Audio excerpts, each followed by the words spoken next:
determinar la corriente del vacío, ¿cierto?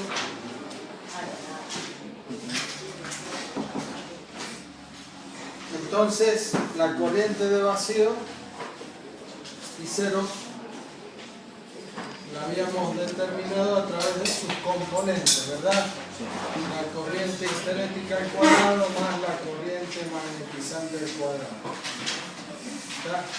Habíamos determinado la corriente histerética a través de las pérdidas del hierro y habíamos determinado la corriente magnetizante a través del circuito magnético, ¿no es cierto?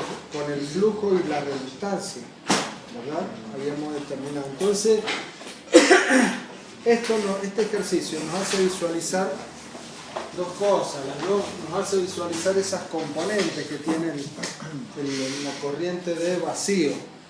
Pero esta corriente histerética y esta corriente magnetizante, ¿son corrientes que las podemos medir esas corrientes? No se pueden medir, son corrientes ficticias, son corrientes hipotéticas, ¿sí? Entonces, eso es importante que lo tengamos en claro. La corriente que sí se puede medir, la única es la corriente de vacío, y cero.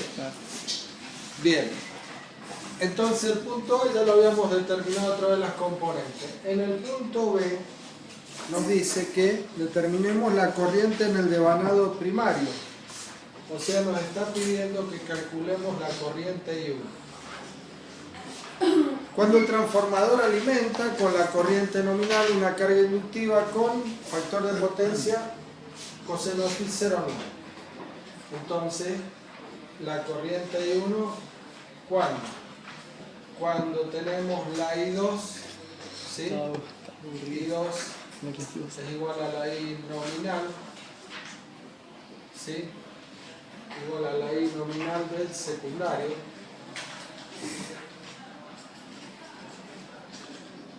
Y coseno de phi igual a 0,9.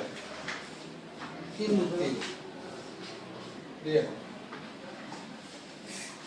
¿Qué pasa? Bueno, ya tenemos la corriente de vacío. ¿Cómo podemos obtener esta corriente I1?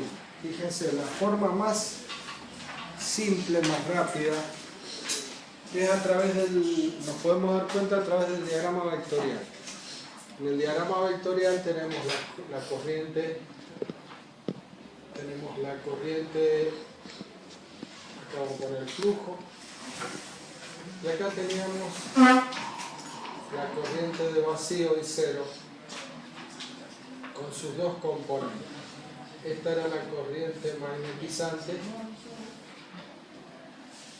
acá tenemos la P menos de 1, y acá tenemos la corriente histerética, este es el ángulo phi 0. Y acá tengo la Fn2, acá abajo. La Fn2, ¿está? Bien, ¿qué pasa si yo lo pongo en carga el transformador ahora? Si lo pongo en carga, ¿qué es lo que aparece? Al ponerlo en carga, la corriente de vacío ya desaparece, aumenta la corriente. Esa corriente de vacío, ¿dónde la teníamos? En el primario. ¿Está bien? Y ahora al ponerlo en carga, la corriente que circula por el primario, ¿cuál va a ser? ¿Cómo la denominamos? ¿La que hay que averiguar o no? Esta, I1. ¿Y qué pasa en el secundario? Si en el primario circula la corriente, una corriente I1 que hay que averiguar, pero me dice que en el secundario el transformador está a plena carga. Y si el transformador está a plena carga, quiere decir que ahora en el secundario está circulando la corriente nominal. Entonces me aparece una corriente en el secundario. ¿La puedo ubicar acá la corriente en el secundario? Sí, la puedo ubicar. ¿Por qué? La puedo ubicar la I2 acá, por ejemplo, decimos, bueno, I2, para mí.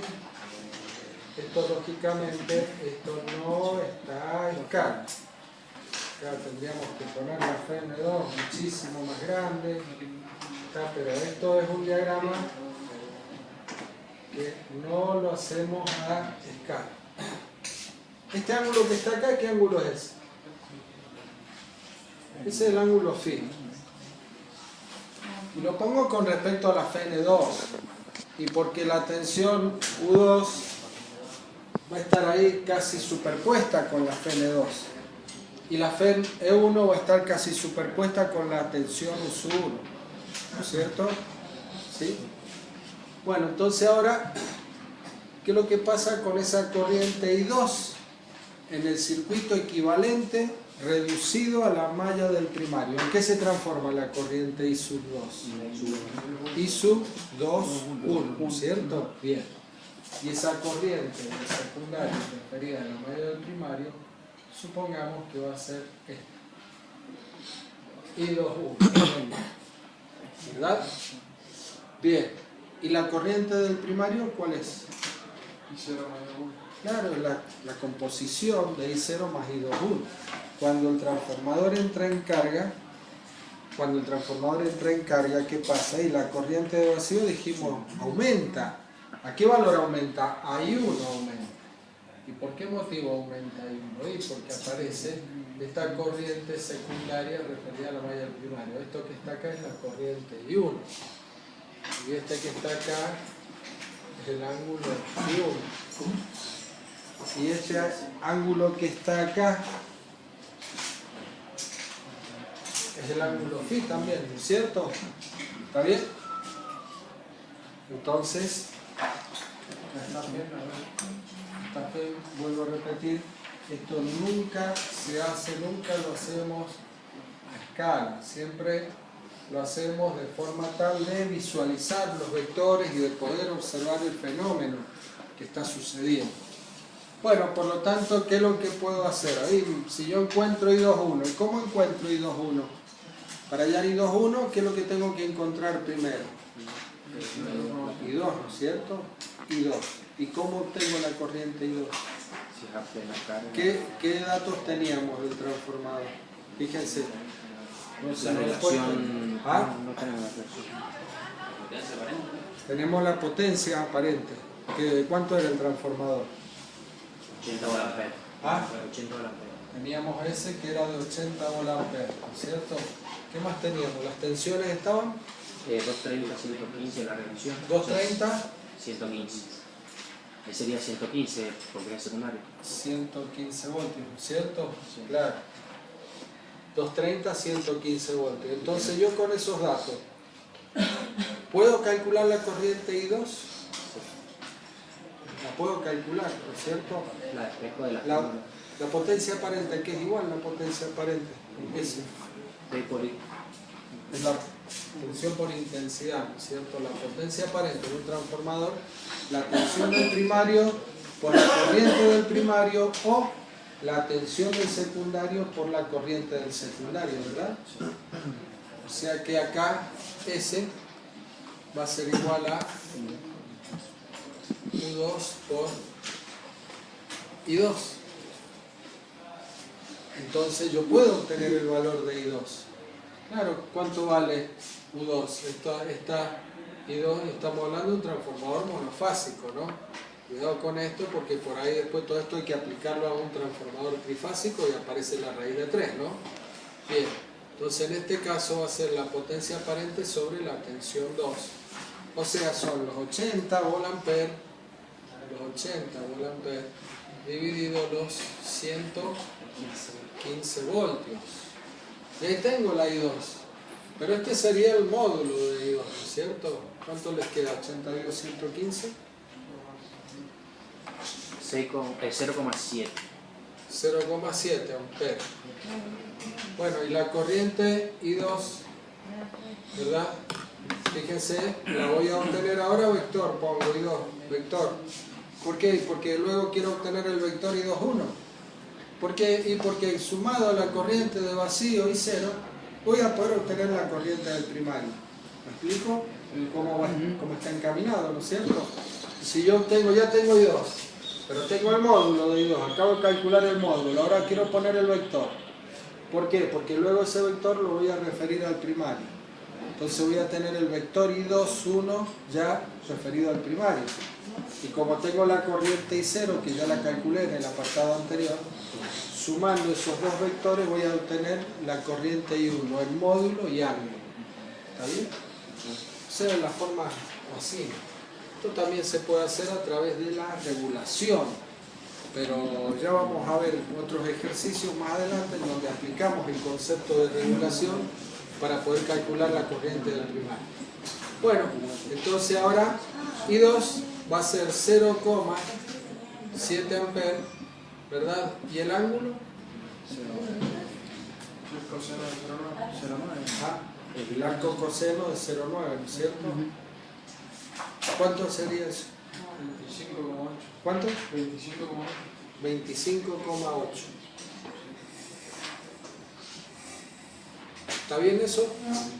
Atraso, en atraso. En atraso, ¿no es cierto? Falta el signo, ¿sí? No olvidarse. Si no le pongo el signo ya no es carga inductiva, pasa a ser carga capacitiva. Es un signo, sí, me cambió totalmente la carga, ¿no? Bien, ya tengo I2. ¿Cómo obtengo I2, 1? I2, 1.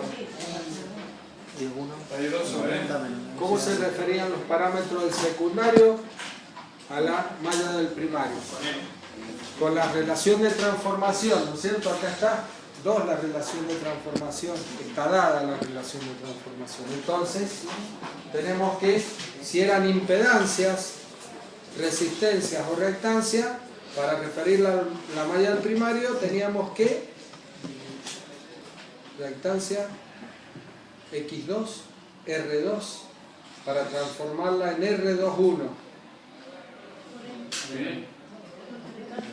Multiplicar por M cuadrado. Bien. Y si es la tensión, la U2 la quiero transformar en una U21, debo multiplicar por N. Y para la corriente debo dividir por N, ¿no es cierto? Por eso que I2, 1, ¿y a qué va a ser igual? Y va a ser igual a I2 dividido N. 0,7 amperes. Esto menos 25,8 grados. Y esto lo voy a dividir por 2, ¿no es cierto? Me queda 0,35 y menos 25,8, ¿verdad? O sea que la I2, 1 va a ser igual a 0,35 amperes. Y esto lo voy a tener a menos 25,8 grados. Bueno, y ahora I1, ¿a qué va a ser igual? A I0 más I2, 1, ¿no es cierto? ¿Está bien? ¿Está bien eso? ¿No es vectorial? ¿Ah? Claro, vectorial. ¿Es vectorial? Falta algo, ¿no es cierto? Claro. Esto es, ojo, ¿sí? Bien. Vectorial. ¿Ah? I2, 1, entonces. Ahora, ¿y la I0? ¿Cómo es la I0 vectorial? Porque acá calculamos I0. ¿Qué calculamos? El módulo ahí. Claro, ¿Y el ángulo? ¿Qué datos teníamos? con las dos corrientes.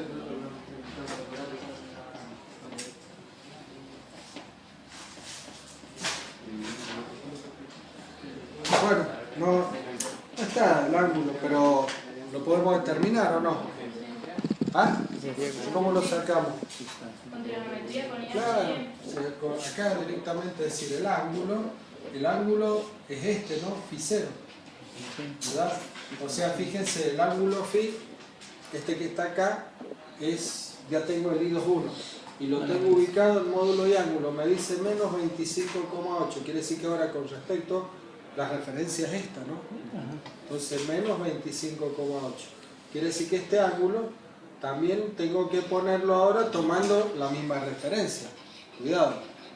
¿Qué es lo que pasa? Por ahí se equivocan. Sí, ¿qué es lo que hace? El Φ0, en vez de tomarlo con respecto a la FEM, lo toman como venimos trabajando en corriente alterna y lo toman con respecto a la referencia, al eje X. Entonces tengan cuidado. Hay que observar eso. ¿Está bien? Entonces, el Φ0 es ese que está representado ahí.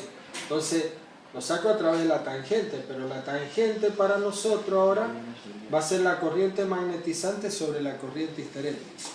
¿Sí? O sea, la tangente de Φ0 va a ser la corriente magnetizante sobre la corriente histerética. Entonces de acá, ¿sí? Saco el ángulo Φ0. Bueno, el arco tangente de la corriente magnetizante sobre la corriente histerética. Listo, ahí tengo el ángulo φ0, por lo tanto el I0 va a ser, lo voy a poner como vector y va a ser el módulo de I0, que ya lo obtuvimos allá, con menos φ0, ¿no es cierto? ¿Está? Entonces el ángulo que saquemos lo reemplazamos ahí y bueno, y ya haciendo la suma de esos dos vectores obtenemos la corriente IU. Bien, ¿se entendió esto? ¿Sí? Un ejercicio.